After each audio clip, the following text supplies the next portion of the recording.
अंधार कितीही काळवंडलेला असो, एक छोटासा दिवा त्या अंधाराला हरवतो. भारतीय समाजाच्या खोल अंधारात असा एक दिवा जन्माला आला. तो दिवा म्हणजेच डॉक्टर बाबासाहेब आंबेडकर. बालपण 14 एप्रिल 1891 रोजी महू या छोट्याशा गावात एका गरीब पण स्वाभिमानी कुटुंबात बाबासाहेबांचा जन्म झाला. जातीव्यवस्थेच्या अंधारात त्यांच्या आयुष्याची सुरुवात झाली. शाळेत पाणी पिण्यासाठी घड्याळाचा आवाज, बसायला जागा नाही, पण या अडचणींनी त्यांची जिद्द अजून प्रखर केली. शिक्षण प्रवास. शिक्षण हा त्यांचा खरा शस्त्र होता. गावातून ते विदेशात गेले. लंडन स्कूल ऑफ इकॉनॉमिक्स आणि कोलंबिया युनिव्हर्सिटीमध्ये शिक्षण घेऊन त्यांनी इतिहास घडवला. त्या काळात दलित मुलगा परदेशात शिकतो हेच एक क्रांती समान होतं. समाजासाठी लढा.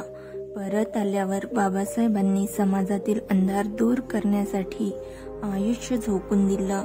अस्पृश्यता, भेदभाव, विषमता या अंधाराशी त्यांनी दिव्यासारखा प्रकाश पसरवत लढा दिला.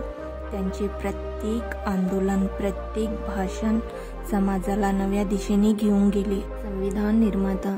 भारत स्वतंत्र झाला आणि त्या अंधारात उजेडाचा सर्वात मोठा दिवा बाबासाहेबांच्या हातून प्रज्वलित झाला. भारतीय संविधान हे आज न्याय, स्वातंत्र्य आणि समानतेचा दीप आपल्या प्रत्येकासाठी लखलखत आहे. एक माणूस, एक विचार आणि एक दिवा ज्याने अंधारात प्रकाश पसरवला.